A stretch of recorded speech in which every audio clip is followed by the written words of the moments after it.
Welcome to the Real Estate Investing Club. This is the place everyday real estate investors gather to share their best stories, biggest insights, and favorite tactics to grow a portfolio of cash flowing properties in today's market. Here's your host, Gabe Peterson.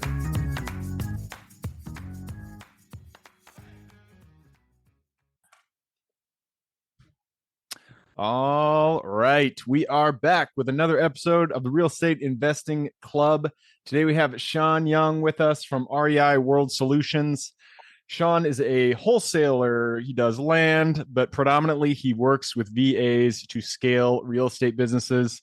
And I love talking about automation, about scaling, about using VAs to help small, medium, large companies really get more from their processes. So I'm super excited to jump into this.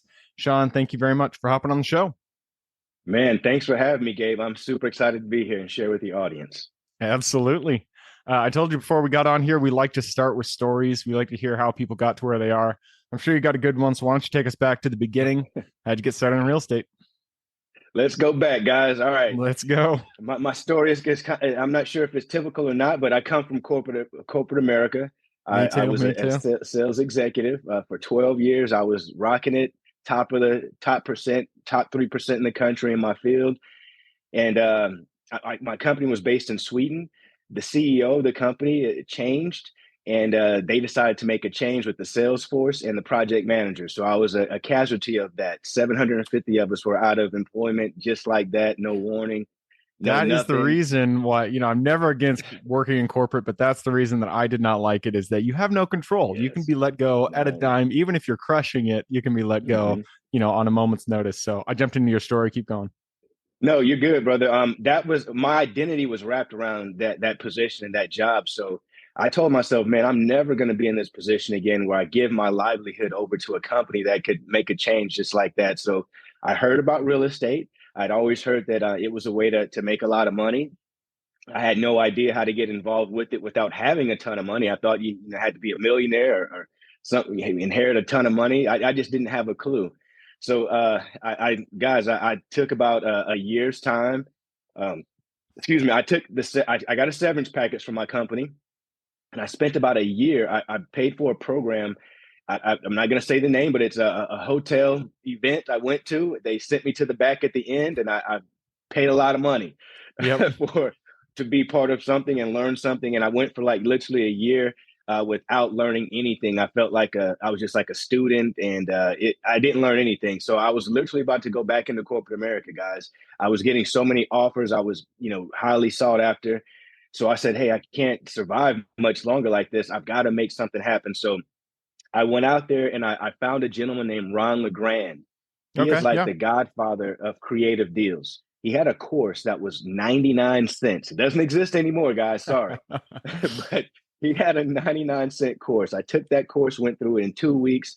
I made 8 calls, guys. My first 6 calls, no one answered. My 7th call was a realtor. My 8th call yielded me my first $72,000, which was a sandwich lease option, guys. That was my introduction into real estate. I love it. And it is so hard. I mean, it sounds like you went a year without doing. Were you doing deals in that year's period, or what was the course teaching you to do? It was teaching me how to be a professional course taker, is what I felt like, because it was another module after another module. Go back into that video, watch this module, go into this module. Yep. It was chaotic. And I just thought either I'm the dumbest person out here or this just isn't for me. I don't know. I just wasn't grasping it. I wasn't picking it up. Yep. Yeah. And that's what I always suggest people do. It's great to get a foundation with education when it comes to real estate, but you're only going to learn when you take action, when you get out there, when you make calls, when you door knock, when you send letters and you talk to sellers, get things under contract.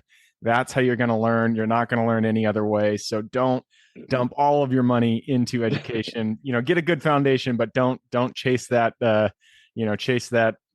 fairy tale until it drives you into a year of no action. So, but I love it. You made that year. You didn't give up. You saw a lot of Ron LeGrand's course, and then you took action. And right after that, it sounds like things went really well for you. Yep. A sandwich lease option. I don't know a lot about lease options. I'm in the commercial side. I do self storage, and lease options are a thing on commercial too, but I just don't run into them a lot, and I've never utilized them. So why don't you instruct me? Why don't you educate me Sure. on what a sandwich lease option is, and why it was able to net you that 72,000? Guys, sandwich lease options are my favorite type of deal. They are super sexy. All right, so this is why I say this. You get paid 3 times, guys. You get Okay. paid once up front with a non-refundable option fee from your qualified tenant buyer. You also get paid on a monthly spread based upon what the PITI is and what you can collect above that. PITI is principal, interest, taxes, and insurance. So whatever you can collect above that will be your monthly spread. Then at the end, whatever you've negotiated the sale price with your tenant buyer versus what you owe your seller will be your payout at the end when you close out on the end of that lease, when that tenant buyer exercises that lease. So in a nutshell, guys, it's a lease that someone wanted to sell their house. It was someone who was in a bad position. The husband was going to lose their job. They worked for the airlines. I came in and said, "Hey, I can take over your payments for you. Put a qualified tenant buyer in place, and not you don't have to worry about anything at all except for collecting the money at the first of the month. Or we'll even handle that for you. We'll pay it to your mortgage company and handle it all that for you. You won't see us again until we close out at the end of the lease." Had to make that very clear because it's not a rental, because they were a little nervous at first. I could tell they were like, so are we going to have to be landlords? No, not at all. With the sandwich lease option, that seller is out of it from that point, and you are in the middle. That's why it's called the sandwich. You as the investor stay in the middle.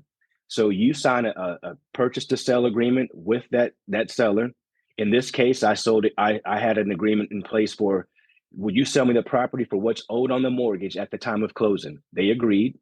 I put a tenant buyer in place. I sold the property to the tenant buyer 30,000 above what I anticipated was going to be my closing with the seller.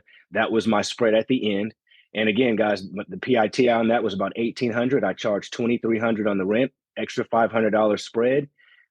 Hey, it's a sandwich lease option. That's why it's called sandwich. You stay in the middle.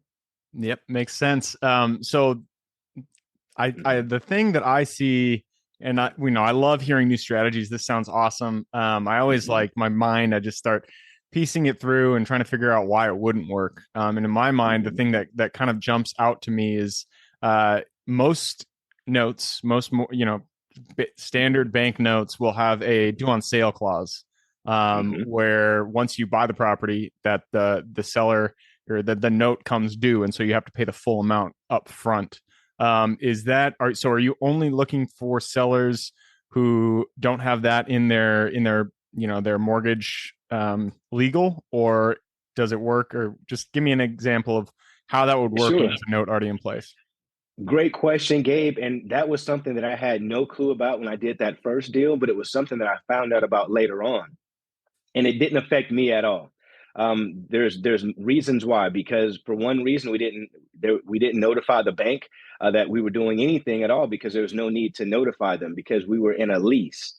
So the lease was a lease to purchase. So you have the option to purchase at the end of that lease. So there's nothing transferring ownership actually until that closing at the end of Right, that lease. right. So Okay. no one is notified. That's why I love those versus, let's say, subject to, or there's just different other options that can happen. Well, that due on sale clause thing can be called up. Yep. Yeah. Okay. That makes a lot of sense. You're not actually selling the Hmm. property. It is a lease option. So you are Hmm. effectively subleasing the property. You have a Yep. master lease, which is the lease option, and then Hmm. you are subleasing it to the tenant who you also have a lease option with. Yes, 100%, 100%. Okay. Interesting. That is stuff. That's some next level creative financing. I love it. Uh, let's go back to your story. I love diving into that. And Hmm. so you did that first deal. You got that Hmm. 72,000. It sounds like you got that at the end of the lease option when the buyer that Hmm. you brought into the situation, closed out on his lease option. What Hmm. from that first deal? How did you scale from there? Great question. So what I actually received up front off of that deal was I received a $20,000 non-refundable option fee from my first tenant who moved in. Great tenant, great lady. um, had great credit. What most people don't know is that it's very hard to qualify for a mortgage out here. 75% of Americans can't qualify for a mortgage for a number of reasons. They could have been on the job for less than 2 years. They could have just had a divorce. There's just a number of things that could come in the way. They're great people, so they're just not credit worthy at the time. So this was one of those individuals. She put $20,000 down, non-refundable option fee. 9 months later, Gabe, she said, Shaun, I'm going to get married. And my husband, we're moving to Hawaii. So she let me know, it gave me a 3-month notice. I, of course, had other qualified tenant buyers lined up. And my next qualified tenant buyer put down $15,000, Gotcha. non-refundable Okay. option fee. So you're So up to guys, 35,000 now. yes, within the first year. When I received that first non-refundable option fee, guys, I knew I still didn't know what I was really doing because I didn't even know this was called a sandwich lease option. I thought I was wholesaling. I thought this was called a wholesale. I didn't know what I was doing. So I actually went and got a mentor at this time, guys. I paid for a coach. His name was Tom Kroll. His name is Tom Kroll, still a great friend and Still mentor is. of mine to this day. All Yeah, right. absolutely. So Tom Kroll was he owned a company called Wholesaling Inc. at this time, and his program, his mentorship was actually what helped me scale, Gabe. That's what actually showed me how to create a business out of this, create systems so that you can have this ongoing. It's not a one-time thing. This is a follow-up game. The money is in the follow-up. You got to have systems for all of these things, and I didn't understand that up front. Yep. Do you guys focus in on one metro when you do this, or are you guys looking all across the country? Another great question. We did start off here in the Atlanta market, but we moved into other markets. We are now in the North Carolina market in the Raleigh-Durham area, Charlotte. We're also in Alabama, Birmingham, Huntsville, and we are also in Ohio. So we are definitely in other markets, guys. Cool. And you're doing sandwich lease options. It sounds like you're also wholesaling. And so you have all the tools in your belt. You're just trying to, do the volume game when it comes to single family. It sounds like, are you guys outside of single family, or do you do commercial at all? That is our next move. That's the next gameplay for us is to jump into that commercial arena and get into the multifamily space because that is so attractive, man. So we're not there just yet, but yeah, that's our next move this year. That's our goal. Perfect, man. I love it.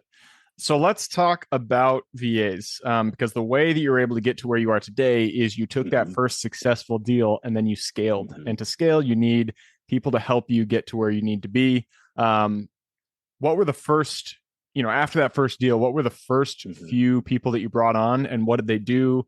How did they really help you get to that next level? Well, my first hire was a cold caller, and it worked out horribly. My first, like I say, 10 hires were horrible because I didn't know how to manage them, train them. We were on different time. I just didn't understand the culture differences and the philosophy behind hiring someone who was overseas, so to speak. Yeah. So I brought someone on I hired someone here in America. That didn't work either. So I literally I tried overseas again and I got lucky because I said, hey, listen, this has got to be working. It's working for other people out here. So just let me give it another shot. So I got a cold caller. That was my very first VA. That let me know that this was possible. So what I did was I said to myself, I can't be the only one that's gone through this pain. So I partnered with the two largest call centers out in the Philippines to be able to create my own virtual assistant company and have them give me my VAs. So, guys, I created a world-class, professionally trained VA system, a company that's specifically for the real estate industry. They come in college educated, professionally trained, and those are the things that I needed. So that's how I was able to scale, brother. Bring in a cold caller, two cold callers, then an acquisitions manager, then someone to handle my dispositions, then a transaction coordinator. That very first hire, my first cold caller, she's now my executive assistant and has been for the last 4 years. So I love my folks, and we grow. We move folks around and shift folks around as they grow with the company. And that's the Absolutely. same thing they'll do with your organization as well. Absolutely, man. I love to hear that. So acquisitions, dispositions, then transaction coordination. Sounds like that was kind of the route that you took in terms of your first hires. I mean, I did it the same way, so it makes sense to me. The thing that I have found the most difficult when dealing with VAs is getting them to do to kind of see your vision and do what you need to them to do, essentially to really execute on the job, especially when you're dealing with international VAs. So how do you go about managing and training the VAs to really, execute well on your tasks? Man, that is another awesome question. I want you to kind of think of our service like a match.com. What we do is we sit down, we have a consultation call with our client. We figure out exactly what their needs are, what they're trying to do, what tools are they using, and we match those needs with our VAs that are within our organization. Cool, man. I like that. Match.com. Yeah. That was, I used that back in the day. Good times. Indeed. Right on. Well, hey, I took a peek at the clock. It looks like we are running it down. So I do need to move us on to the quick question round. And that starts with books or any form of education. So give me two recommendations, one for general life wisdom and then one for real estate specific. All right, guys. For general life wisdom, I would go with Rhinoceros Success, Scott Alexander. Great book. Great book. Rhinoceros Success. You're the first person to recommend that one. I've never heard of it. Man, it is an awesome book. It's an awesome book. Go check it out. I love it. All right. And how about your that was for life wisdom, right? How about real estate? Yep. For real estate, guys, I would say you want to go with yours truly. I've got a book out there called Adventures in Wholesaling. Let me show you how. Nice. I love it. And wholesaling is a great way to get started. If anybody out there is listening, you guys you haven't done real estate and this is your first foray into it, wholesaling is essentially just the lead generation and marketing game. It's a great way to get started. So it sounds like that is a good resource, and we will plug that at the very end of this segment here. And moving on to the next question, this one is for your younger self. So let's go back to the Shaun who is still working in corporate. Go back to him, look him in the eye, give him one piece of advice moving forward. Shaun, get out of there. They don't have your best interest. They have their own interest in heart, that you're growing their company, growing their business. You're making tons of money for them and you're getting a fraction of that. Go do it for yourself. So many people have echoed that across all of the different episodes that we've had here on the podcast. They wish they would have started earlier. So again, if you guys are listening out there and you haven't done your first deal, just get out there and get it done. That is all you need to worry about. Just get it done. Get that first one done. You're going to be happy you got out and got into the game later on. And that moves us to the third question. Actually, we've already covered the third question because it's about the first three positions you hired. You said you got a VA for your acquisitions and then for dispositions and then a transaction coordinator. So I just answered that question for you. Moving on to the fourth question. This is about the U.S. It's a huge, huge area, a lot of square miles out there. Give us one metro that's not your backyard that you're most excited about investing in today. Tampa, Florida. All right. People do love Florida these days. Tampa and Jacksonville seem to be attracting a lot of investment dollars for sure. 100%. All right, that leads us to the next question. This is about acquisitions. It's about finding deals. Every real estate transaction starts with actually the buyer and the seller getting in contact. So what is your favorite way to find good deals? Our favorite way is cold calling, guys, and text blasting. Cold calling is amazing. I love it. I've been doing cold calling, text blasting. I mean, you name it. I've done every strategy, and really, cold calling is probably the best. Yes. I like mailers too, but it's just so damn expensive. And the mailers started off good for us. We go through shifts. We go through seasons. Some things work better at different seasons for us. Yeah. And I feel like that really has to deal with the market as a whole in terms of what other people are doing. If everybody's sending out mailers, you're not going to get any responses because you're just one of 100 mailers they got this week. But if nobody's doing it, then, if you're in there, you're going to be the one that they call. 100%.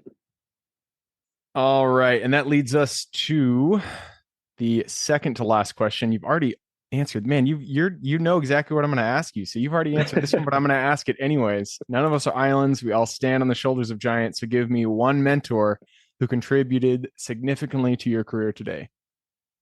I'm going to give that to Tom Kroll.